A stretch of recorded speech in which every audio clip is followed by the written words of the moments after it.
I was prepared to give quite a bit of a message on Daniel chapter 2, but I'm going to try to cut it short since you've requested that. And so what I'll do is I'll share my screen after a bit. We've already prayed, and I thank you for your prayer, Brother Patrick, and thank you for everybody coming. We know that the truth is very important for us at this time in Earth's history, and especially as we are nearing the coming of our Lord and Savior, Jesus Christ. So truth is important to me. It's important to you. That's why we're here together. That's why we want to learn. And this truth is transformative. It changes our life. It gives us the ability to understand what it is that God has called us to do and be. And that's why in Daniel chapter 1 it made it very clear that idolatry is something that we are not supposed to be having. Idolatry is an experience that we are to get away from. And that is what God has made clear in chapter 1. That's the first angel's message. Turn away from anything that is in this world that would lead you away from God. In whatever you eat, whatever you drink, whatever you do everything for God. Nothing for the world, nothing for self. That is the practical application. If somebody wants more practicality than that, I don't really know what to give. But that's very, very clear. You, for yourself, in your own time, in your own study, can find how to eat and how to drink for the glory of God. Now, we could point out every single detail of that, but that would take a whole nother message. But what we're doing, though, is we're looking at Daniel chapter 1 and Daniel chapter 2. In Daniel chapter 2, what we've seen is the hour of God's judgment is come, or the hour of the king's judgment had come. During that time, God has given the spirit of prophecy, or the gift of prophecy, to Daniel, something applicable for us at the end of time. One of the applicable things for us to do at this time is to read for ourselves what God has given in the hour of judgment. And so, if we wanted something practical about that, that is where to go and how to get it.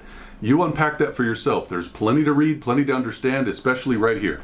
If we open up the Bible and we know this for ourselves, we are going into understanding what God has given us in the spirit of prophecy at the end of time. Now, of course, there are bigger and broader applications to that, but for those that don't fully understand, that is a great place to start, is the Bible. Now, in the time of Daniel, what did he do? He found people that he knew, whether it be Shadrach, Meshach, and Abednego, and he fellowshipped together with those people. Now, the Bible makes it clear that we're to fellowship with those that are of like mind, especially as the day is approaching. You can see that in the book of Hebrews. We are to be fellowshipping with each other, and we are to get to know what it is that the mind of the Lord has revealed to one another. That's why we fellowship. That's why we come together. They were also in prayer. That's something we can do if we haven't been doing that very much. If we don't know much about prayer, study the Bible and find out what prayer is. And then, of course, what we can do is praise the Lord as well, thanking Him for all the things that He's given us. That's what God has revealed in Daniel chapter 2 as a practical application for living in the time of judgment just before Christ comes. And so the diet also for Daniel chapter 1 was very important. That's why I talked about having been vegan vegetarian for now 24 years. And Daniel was asking for the fruits, for the grains, the nuts, the beans, and the vegetables. Those things that Daniel asked for were what enabled him to have a clear mind for the challenges that came in chapter 2 and also further in chapter 3 and especially in chapter 6 as well. So we can see that when we're going through the three angels' messages in Daniel chapters 1 through 6, there are plenty of applications that we can make. Now, are we going to spend time this whole time pointing out those applications and making sure everybody knows exactly what they're to do? No, that's not my job. I will point out the principles, and you all can spend time focusing on what's going on here in the Bible and how it applies to you at your place, at your time, at this time in Earth's history. Now, of course, we all believe that we're going to come to the point where the Lord has led us all to a very similar experience before Christ comes, and that's oneness in faith, oneness in spirit, oneness in truth. And so I don't believe that that's going to be outside of our experience. We're going to be unified, but we all come at a different time and a different place. So I'm excited to share Daniel chapter 2. I'm going to share my screen here for a moment, and we're going to be able to see that in Daniel chapter 2 verse 29 it talks about, O king, the thoughts that came to your mind upon your bed, or when you were dreaming, what should come to pass hereafter. That's what God is showing to the king. It's a dream about things that will come hereafter. That means after this. And he that reveals secrets has made known unto you, O king, what shall come to pass. Future tense. It's not what did come to pass, what shall come to pass. And so in verse 30 we can see here, but as for me, This secret is not revealed to me for any wisdom that I have more than anybody living, but for the sakes of those that shall make known the interpretation to the king. So Daniel is saying here that really, if we understand these prophecies, it's not really because we're wise or understand anything about God more than anybody else could, but it's because God has revealed these things for the sakes of those that shall know and understand the interpretation for others, in this case to the king, and that thou mayest know the thoughts of thy heart. So knowing the thoughts of the mind of the king while he was dreaming, this is why God revealed the dream to Daniel. And so Daniel goes on and explains in verse 31, "You, O king, you saw a great image." And I'm imagining the king was now sitting on the edge of his throne. He was like, "That's right, that's exactly what I saw." Well, this great image, whose brightness was excellent, stood before thee. So it was standing. "And the form thereof was terrible." This word terrible, if you understand what the Aramaic word means, it means to make afraid. It's dreadful. It brings fear. It's terrible. It's very big, right? This was a very large image, very powerful. This image's head was of fine gold. So the head was of a certain metal. It was fine gold. His breast and arms, not just his breast, but his breast and arms, were of a different metal. So you have the head was of one metal, and the breast and arms are of silver. His belly and his thighs were of another metal, brass. So far we have gold, which is one metal. We have silver, which is another metal. And then we have brass, which is another metal. And then it says his legs were of iron, okay? And his feet were a part of iron and part of clay. So we're going to just go ahead and highlight that there. So what we're seeing is an image that's very different in 5 different ways, right?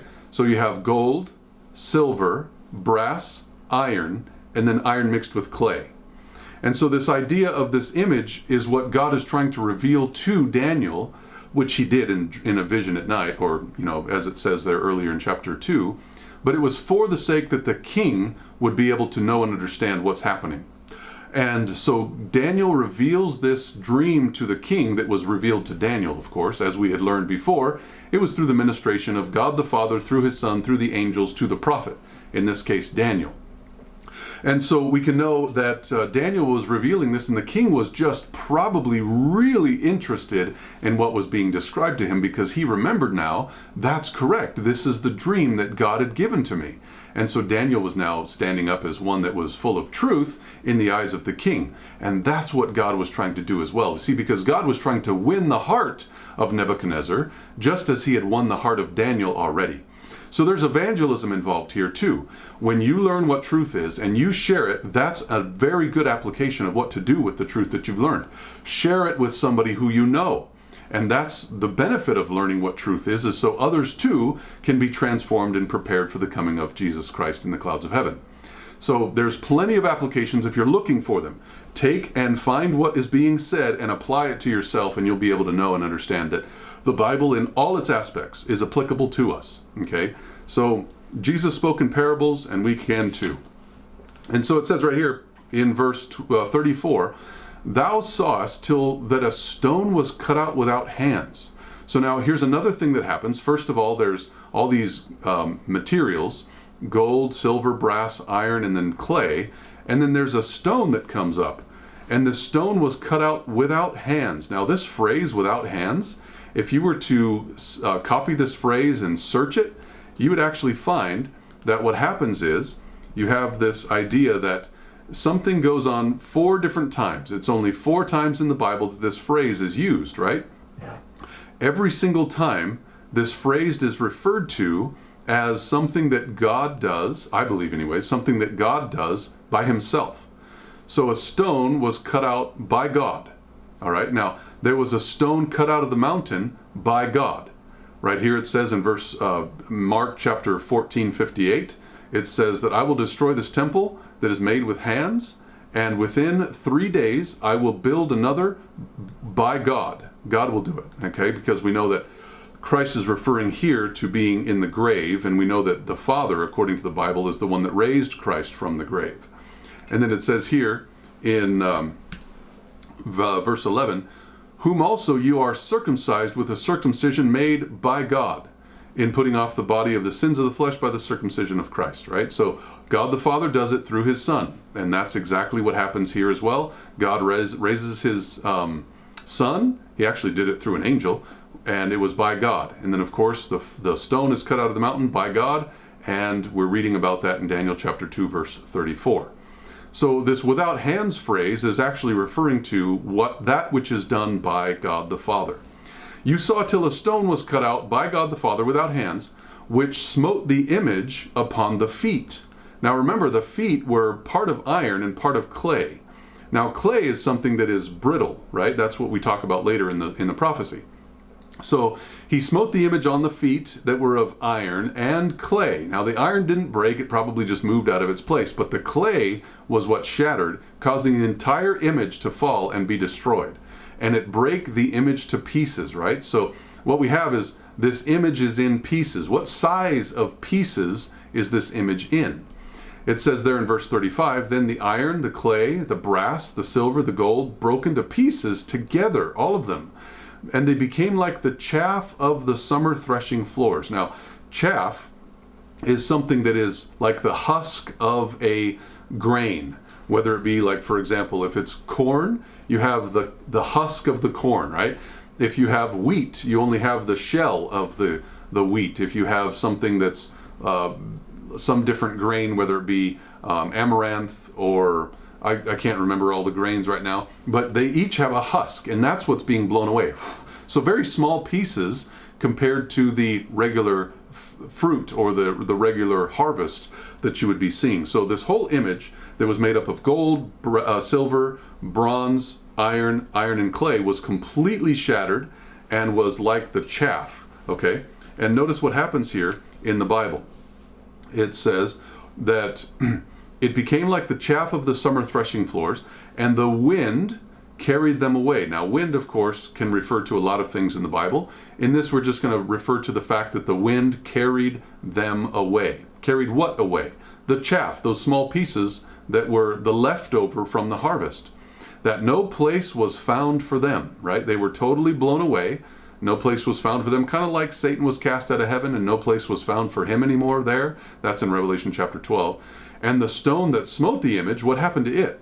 The stone became a great mountain, and it filled the whole earth, right? So this stone that was cut out of the mountain, it became a great mountain, and it filled the whole earth. So the whole earth was filled with the glory of this mountain. Of course, that stone refers to Christ, and we know that he is the stone of stumbling and the rock of offense. He is the rock of our salvation, and he is a rock that came from a greater rock, because as it says here, that the stone was cut out without hands. We learn later it was cut out of the mountain, right? So this is the dream, and we will tell the interpretation thereof before the king. So the dream was said, and then the interpretation is coming right along with what is being said. I think it's important to understand here that when a dream comes in the Bible, or a vision or something like that, there is in the Bible most often, not every time, but most often, there is an interpretation for that vision, for that analogy, for that illustration, for that symbol. Some things don't have it. For example, like the word earth in the book of Revelation, it doesn't have a direct interpretation. Like the Bible doesn't say the earth is, except of course in the parables of Matthew 13, but that you don't have it right directly with it. And there are other things like Paul says to Timothy, for example, he gives a couple of illustrations about a soldier, and he doesn't really give an interpretation. He just says, you think about what this means and the Lord will reveal it to you. So sometimes you have to use your logic and the context and understand what the Bible is saying as a whole to be able to understand these things. But in this section, we're having a vision, and then the interpretation is given right away. And so we're going to learn a little bit more about that here. It says in verse 37, you, O king, are a king of kings. So, for the God of heaven has given you a kingdom, power, strength, and glory. Now, wait a minute. That sounds like somebody else. Because who else is the king of kings? If you look up this phrase, by the way, you're going to see that this phrase, king of kings, only occurs 6 times. You can see that right here in this little number. 6 times the word King of Kings occurs, or the phrase. Artaxerxes is a king of kings. The king of Babylon, Nebuchadnezzar, is a king of kings. We learned that Daniel just called Nebuchadnezzar the king of kings. We see that God the Father, the only potentate, is the king of kings. And we know also his son is king of kings, the Lord of Lords and King of Kings, as it says here in Revelation 17. And then we know that the son is referred to as the King of Kings again. And this is a name written on him. And I have an interesting thought in regard to this, but I won't deal with it now. But the idea of this in Daniel chapter 2, verse 37, Nebuchadnezzar being called a king of kings, well, he's a king that was given things by a greater king. So King Nebuchadnezzar was a king of kings, but that means he was, in this context anyways, he was given, as it says, the God of heaven has given you kingdom and power and strength and glory. Well, guess what? Jesus Christ, the King of Kings, also received kingdom and power, strength and glory. You can read that in Revelation chapter 5. And of course, that was given by the God of heaven, his Father. You can read that in Hebrews chapter 1. And so Nebuchadnezzar here, in just a small sense, is a reflection of Jesus Christ, right? So remember, we were talking about in Daniel chapter 1, the idea that Christ came from Jerusalem to a Babylonian area to be tested on diet, in regard to diet, and he was faithful. There was no idolatry in him. He was found 10 times better than everybody around him, and then he was able to sit at the right hand of the king. That was the story of Jesus, but also at the same time it's the story of Daniel, because they both went through the very similar experience. And so here in Daniel chapter 2, you can see that King Nebuchadnezzar is reflecting, in a sense, a small sense, that he is similar to Jesus Christ, the King of Kings, who had received all things from somebody above him, if you will, the Father. And so you have this illustration being given to us in the story of Daniel chapter 2. About Jesus. In verse 38, wheresoever the children of men dwell, the beasts of the field and the fowls of heaven, has he, God of heaven, has he given into your hand, and he has made you ruler over them all.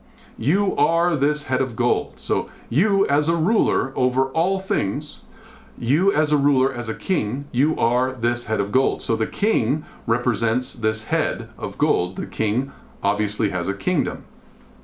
And so we would easily suggest that thou art this head of gold means that Babylon is represented, and the leadership of Babylon is represented by the head of gold, right?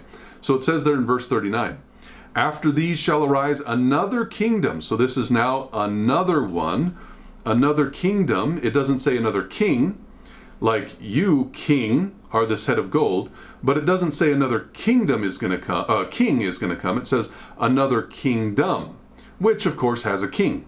So when it's talking about you, king, are this head of gold, it refers to the kingdom. After you shall arise another kingdom with a king, but this kingdom is going to be inferior. Another third kingdom of brass, another inferior metal, will be given. It just like the one before it, will bear rule over all the earth. Just like King Nebuchadnezzar ruled over all, so the third will rule over all. And that's just like the second one as well. We're actually dealing with world ruling kingdoms here. We've seen Babylon, and then another inferior one's going to come, and then another third one's going to come that will also rule over all the earth. So it doesn't say that the second one rules over all the earth, but you can find in history and also in the Bible in chapter 8 that Babylon is followed by Medo-Persia, which is followed by Greece. These were all three world ruling kingdoms. And then of course the fourth one is a world ruling kingdom as well. We're going to find a little bit more here as we go on though. And it says, so the third one will bear rule over all the earth. And it says the fourth kingdom shall be strong as iron. So now it's also the fourth kingdom, which as the first one and the third one bore rule over all the earth. Okay, so we're looking at world ruling kingdoms, 4 of them right here actually. And it will be strong as iron, just as much as iron breaks in pieces and subdues all things. And as iron that breaks these shall it break in pieces and bruise. Now I want to show you something I think is very interesting in Daniel chapter 7. This is another king, Belshazzar. It's not Nebuchadnezzar, but this is later in Babylonian history. He was Belshazzar, king of Babylon. Daniel this time dreamed a dream, and you can see that he dreams of 4 great beasts, kind of like 4 metals, right? But the first was like a lion. The second was like a bear. Okay, another beast, a second one, was like a bear. It says, then I beheld another, third one was a leopard, and then the fourth was dreadful and terrible. Now I'm going to switch back real quick to Daniel chapter 2, and we're going to see that this fourth kingdom, it was like iron, and notice what it did. It brake in pieces and subdued all things, and it had iron that breaks all these things. Shall it break in pieces and bruise? So it's iron and it breaks in pieces everything, right? Notice in chapter 7, the fourth beast, like the fourth metal, it was dreadful and terrible. It was strong exceedingly, kind of like the strong iron we read about in chapter 2. It had great iron. Notice it says iron. I had great iron teeth. It devoured and brake in pieces, just like in chapter 2. It stamped the residue with the feet of it, and it was different or diverse from all the beasts that were before it, and it had 10 horns. 10 horns? Wait a minute. This beast, it was strong, like in Daniel chapter 2, the fourth metal. It was iron teeth, like the Daniel chapter 2 image had iron legs. It brake in pieces, just like the iron portion of the image of Daniel chapter 2. It's destroyed everything, and the feet is what's being referred to. And then it has 10 horns, kind of like the feet have 10 toes. And so we have a very close relation between what goes on in Daniel chapter 2 and what goes on in Daniel chapter 7, right? So Daniel chapter 2 is an image of 4 different metals. And then there's this image, or the last metal goes into 10 different sections. Well, guess what? Because of the toes, right? 10 different toes. And so over here in Daniel chapter 7, we have 4 different beasts. And the last one has 10 horns, kind of like the 10 toes. And so you have a lot of similarities. I'm not going to get into the details now, but there are a lot of similarities. If you look at the gold and the first beast, the silver and the second beast, the bronze and the third beast, and the iron and the fourth beast, which we did just now, you'll see a lot of parallels between chapter 2 and chapter 7. And the reason why is because what God is doing is he's going over the history of the nations in Daniel chapter 2. He goes over the history of the nations in Daniel chapter 7. And then there's another chapter in chapter 8 that does the same thing. Except it's kind of interesting because what we've seen in chapter 2 and also chapter 7, let me get that right, is that we've seen Babylon and then other nations. Well, in Daniel chapter 8, it doesn't start with Babylon. The reason why is because it comes in at a time where the Medes and the Persians are ruling. And so we have Daniel chapter, or the book of Daniel chapter 8, starting a little bit later in history compared to Babylon. It actually starts in Medo-Persia. I'll show you real quick what that means there in the book of Daniel chapter 8. You're going to see verse 20. Now, in Daniel chapter 8, there's a ram and there's a goat. Okay, if you read previously in this chapter, you'll see that there's a ram and there's a goat. That's what the story is. And so the interpretation in this same chapter of Daniel chapter 8, the ram which you saw having 2 horns is the kings of Media and Persia. So the ram represents Medo or the Medo-Persians, or Media and Persia. And so in Daniel chapter 8 verse 21, the goat, he is the king of Grecia. Okay, so in Daniel chapter 8 we start with the ram, which is Medo-Persia. Well, in Daniel chapter 2 and 7 we started with Babylon. Well, after Babylon was overtaken by Medo-Persia, then Babylon is no longer in the timeline of history. And so you start with Medo-Persia, and then you go on to Greece, right? So far what we've seen in the Bible is that you are this head of gold, king of Babylon, and then after the king of Babylon comes the Medo-Persians, and then the Grecians. Well, what nation comes after Grecia? Well, okay, so we can see in history, but we can also see from the Bible, in the story of Christ, that we have the Babylonian kingdom, the Medo-Persian kingdom, the Grecian kingdom, and then another kingdom that bears rule over all the earth. Well, Medo-Persia's, Babylon rather, was actually ruling in the 600s. Medo-Persia came in later, and then Greece was ruling all the way till like the 168 is when they were actually overtaken by the next world ruling kingdom. And so what you have here is you have to ask the question, who is this? Who is this fourth kingdom that rules over all after Babylon, Medo-Persia, and Greece, according to the Bible? Well, we can actually see it. It's right here in the story of Luke, chapter 2. It says, it came to pass in those days that there went out a decree, so this is a law here, from somebody, Caesar Augustus. Now, where did Caesar Augustus rule? All the Caesars ruled in Rome. Caesar Augustus ruled in Rome. And his decree was that all the world, all of it, all the world should be taxed. Now, how would it be that the Caesar Augustus would be able to decree or make a law that all the world should be taxed? Well, because Rome was ruled by the Caesars, right? And all the world was under the control of the Caesars who were in Rome. And so when Greece was destroyed in 168 by Rome, it continued leading the world for a long time, actually. And so during the time of Christ, Caesar was able to command that all the world should be taxed. And so according to the Bible, the great kingdoms of the world, Babylon, Medo-Persia, Greece, and Rome, were the ones referred to in Daniel chapter 2 and also in Daniel chapter 7. You have the four metals of Daniel chapter 2 and the four beasts of chapter 7. And it's Babylon, Medo-Persia, Greece, and Rome.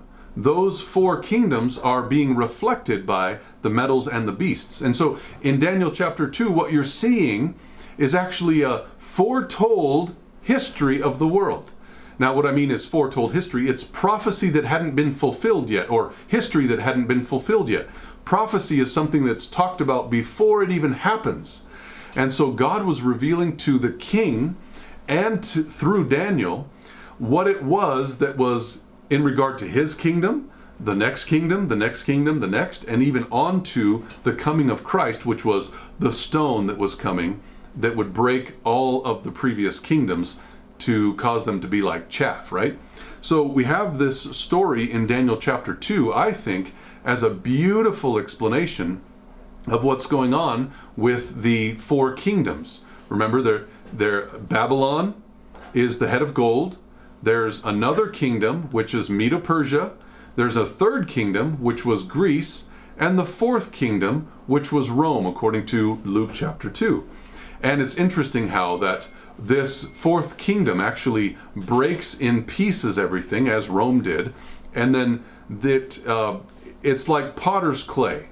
And potter's clay is very brittle. Like, for example, if you took a pot that was made with potter's clay or clay from outside, you dried it up and it was a pot, but you broke it, it would shatter, right? That's kind of what's being described here. It's these feet are completely destroyed by not only the stone, but even before that it breaks into 10 divisions, like the 10 toes. And so Rome in history actually broke into 10 divisions, 476 AD. So in the year of our Lord, 476, you can see that the nations were separated, and it took time to separate, so they started separating before that. But during that time, the nations of Rome were separated into 10 divisions. It was the Huns, the Ostrogoths, the Visigoths, the Franks, the Vandals, the Suevi, the Burgundians, the Heruli, the Anglo-Saxons, and the Lombards. Those are specifically the kingdoms that were divided during the time of Rome back in the day. Now, this 10 toes scenario, or the 10 horns of Daniel chapter 7, goes very well along with history, showing us what God had proven to be true and accurate, not only beforehand, but also afterwards. You can look back and see, like, wow, God foretold all of what the world history would be, and he foretold it years before it happened, so that later in history we'd be able to look back and say, wow, God knew beforehand. He knew the end from the beginning, so that we'd be able to know that all of the Bible prophecies are founded not only on the Bible, but also on history, showing that we can trust the Bible, we can trust God, we can understand what it is that God has revealed to us, and we can be able to be blessed in all the things that God reveals in His Word. So what we have here is, according to the Bible, we have the toes are part of iron and part of clay. In that way, the kingdom would be partly strong and partly broken. Now, the word broken is actually fragile, okay? Not as strong. So you have this iron kingdom, and it's partly strong and partly broken. Now, I wonder, what does this clay refer to? Okay, we have clay being referred to in several different scenarios in the Bible, but I'm going to look at this one, Isaiah 64, verse 8. This one refers to Isaiah 64, verse 8. But now, O Lord, you are the Father. Okay, you are our Father. We are the clay, and you, Father, are our potter. Okay, so the potter is the one that is manipulating the clay to make a pot or a jar or something that, you know, you hold something in, right? So we, as humans, are jars of clay, right? According to Corinthians, we are to be filled with the glory of the Lord, right? The oil that comes from the 2 olive trees, and they are pouring from themselves the golden oil into the vessels, like it says in Zechariah chapter 4. That's describing the ministry of the Spirit and how we are vessels filled, just like the 7-branch candlestick was filled with the oil. We are to be the light of the world. We are the branches, or those that are containing that light and the flame of the Spirit of God in our lives, so that we'll be able to light those that are around us, right? So that's the idea. We are the church. We are the people of God. We are the clay. Except here, it's talking about, like in Isaiah 64, as it was saying, that we as Israel is the church. But notice, it's Rome that's connected with the clay. So Rome is connected with this clay church, right? I'm going to show you another section of the Bible where it's actually talking about this clay idea. Jeremiah 18, the word which came to Jeremiah, which was the word of the Lord, and he was saying, arise, go down to the potter's house. Now, we've already seen in Isaiah that the Bible teaches that God the Father is the potter, right? So go down to the potter's house, and there I will cause thee to hear my words. Then I went down to the potter's house and behold, he, the potter, wrought a work on the wheels. So he was working with his hands with the clay. And the vessel that he made of clay was marred in the hand of the potter. So he kind of squished it up, right? He marred it. He destroyed it instead of keeping it as this beautiful vessel that was being made. And so it goes on, it says the vessel that he made of clay was marred in the hand of the potter, so he made it again into another vessel, as seemed good to the potter, or the Father, to make it, right? Then the word of the Lord came to me, saying, O house of Israel, cannot I do with you as this potter, saith the Lord? Behold, as the clay is in the potter's hand, so are you in my hand, O house of Israel. And so what God is saying to the children of Israel through Jeremiah is that God can work with the clay as he wants to. Now, this is God working with clay, but in Daniel chapter 2, we actually have iron that's mixed with clay. And so it's not really God's church necessarily, it's a Roman church. So the church that was in Rome, because Rome was ruling the whole world and then the clay came in, Rome came up with this church that actually was mixed together. So what we have in the Roman era, or the fourth metal, is actually a Roman church. Rome mixed together with clay, which is a church. So you have this Roman church, and today the only way we can describe that is in history we have a Roman church, which we know today as the Roman Catholic Church. That is the Roman church of the world. And so we have this scenario that's actually pouring out a little bit more information, and you actually go further as you study chapter 7 and chapter 8. You realize that right there in Daniel chapter 2, it's describing that there's Babylon, Medo-Persia, Greece, Rome, and then a Roman church that comes together. And after that Roman church comes together with Rome, then you have this divisions that goes into the world, which is 10 divisions. And you can learn that from Roman history. It's amazing what the Bible describes and all these little details as you go through and understand what's going on. But let me share with you just a couple of more verses here in Daniel chapter 2, and then we'll take some more questions, or some questions, as was talked about earlier. It says in verse 44, in the days of these kings. Now, what does that mean, these kings? Well, it's talking about the feet, right? The feet that were partly iron and partly of clay, the toes that were being referred to, and just like in Daniel chapter 7, it's the horns that were on top of the head of that beast. Well, it's saying these kings. Well, in Daniel chapter 7, it talks about, I'll just show it to you real quick. Daniel chapter 7, verse 23. The fourth beast shall be the fourth kingdom, which shall be diverse. It might even actually be, let's see, there it is, verse 24. The 10 horns of this kingdom, what are they? They are 10 kings, right? So the horns are kings. So what we read before, if you recall, is that there's 10 toes in Daniel chapter 2. And then there's 10 horns in Daniel chapter 7. Where it's Daniel chapter 2 that's saying that these toes are partly of iron, partly of clay, or the feet anyways. And then it says in the days of these kings. Well, Daniel chapter 7 has already told us that there's 10 horns, like there are 10 toes. And then later he says these horns are actually kings. So if you do a little bit of connecting the dots, you realize that the 10 toes in Daniel chapter 2 are actually being referred to as the 10 kings. So what it says is, in the next verse there, in verse 44, in the days of these kings, not toes or not horns, but it's interpreting here. In the days of these kings shall the God of heaven set up a kingdom. And we know that kingdom is going to be that big great stone that was cut out of a mountain, which shall never be destroyed.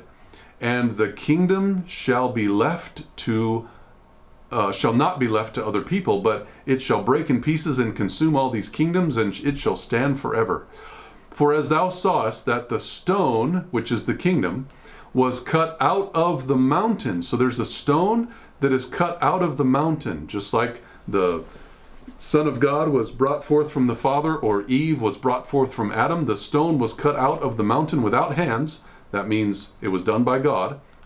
And it brake in pieces the iron, which is Rome, the brass, which is Greece, the clay, which is part of the iron and the feet there of Rome and the connection there, the silver, which is Medo-Persia, and the gold, which is Babylon. So it actually goes, in the most case, backwards. Instead of gold, silver, brass, iron, and then clay, it mostly goes backwards here. And so the great God has made known unto the king what shall come to pass hereafter, and the dream is certain, and the interpretation thereof is sure.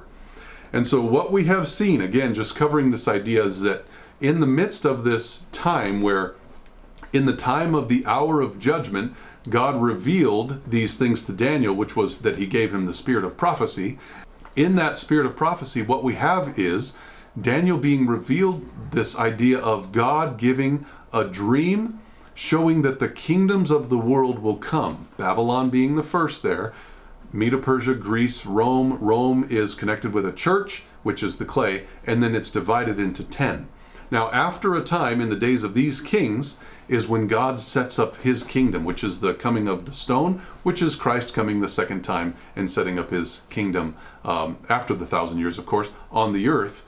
And we know that the meek shall inherit the earth. So it's wonderful to know that God has revealed these amazing things to us in prophecy, and I'm glad to be able to have shared a little bit with you. And so if there are any questions, please feel free to take this time to ask them, and then after the questions we will be able to have a moment of prayer, and then of course we'll be blessed with some of the comments that come afterwards as well. So okay, good. So thank you for the questions. The first one came up asking about why does it start in Babylon instead of going to Assyria?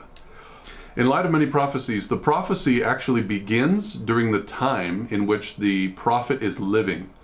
That's why you can see, for example, in Daniel chapter 2 and 7, Daniel was living in the time of Babylon. Well, in chapter 8, he was living in the time of the Medes and Persians, because the Medes and Persians had already come and destroyed Babylon. And so it starts with the Medes and Persians. John, for example, in the book of Revelation, he was writing prophecies that started in the time of Rome. And so we can understand that you have a lot of prophecies that are starting with the time when the prophet is living. And so Daniel didn't write about previous nations or kingdoms because God wanted him at that time to start where he was to be able to go forward from that point in time. I hope that's helpful, and it's pretty consistent with the Bible. The 144,000, is it literal or symbolic? You know, lots of people have different ideas. I have given a presentation on that. I've sent a link, and feel free to go through that link if there are questions about what I presented in that message. Feel free to ask at a different time.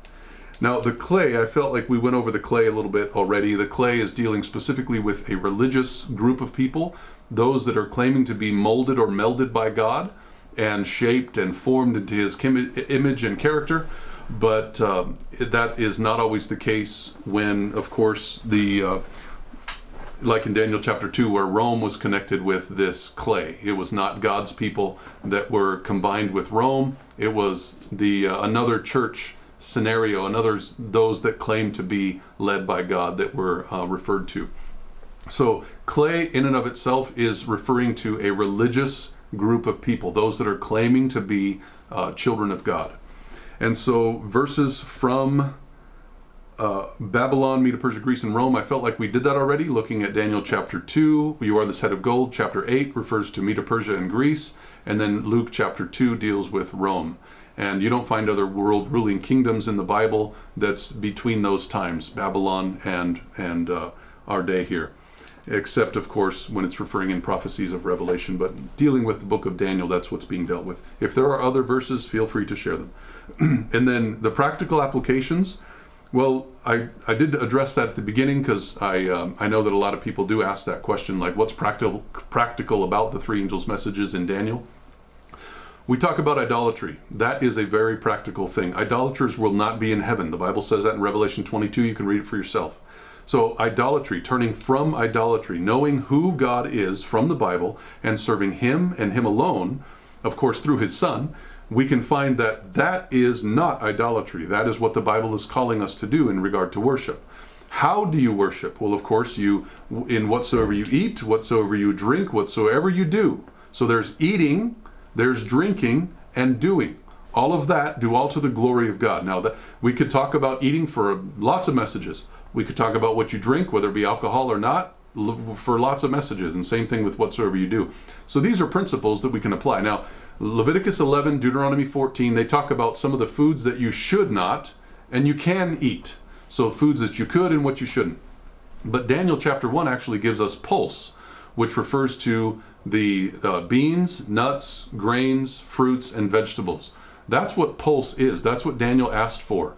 And this is an end time book. You can find that in chapter 12 of the book of Daniel. And you can see that in verses 4 and 9, that it's illustrating that at the end of time, at the time of the end is when this book is going to be especially applicable. Well, the diet of pulse, things that are sown, things that are grown, things that we are to be partaking of from the earth, that is the best diet. Now, we can go on to talking about a lot of things in regard to diet, but that is what Daniel chapter 1 illustrates as an example for living at the end of time. Eating beans, nuts, grains, fruits, and vegetables, and drinking water. Those things are wonderful. So the diet is extremely important. Is it relevant to your salvation? Of course it is. Because the Bible says whatsoever you eat, do it all to the glory of God. What if you eat something that's not to the glory of God? Is that salvational? Well, sure. Like, what if I drank gasoline? Would that be like something that was intelligent? Would that be killing myself? Yes. Would that be something that would affect my salvation? Well, probably I'd be killing myself, right?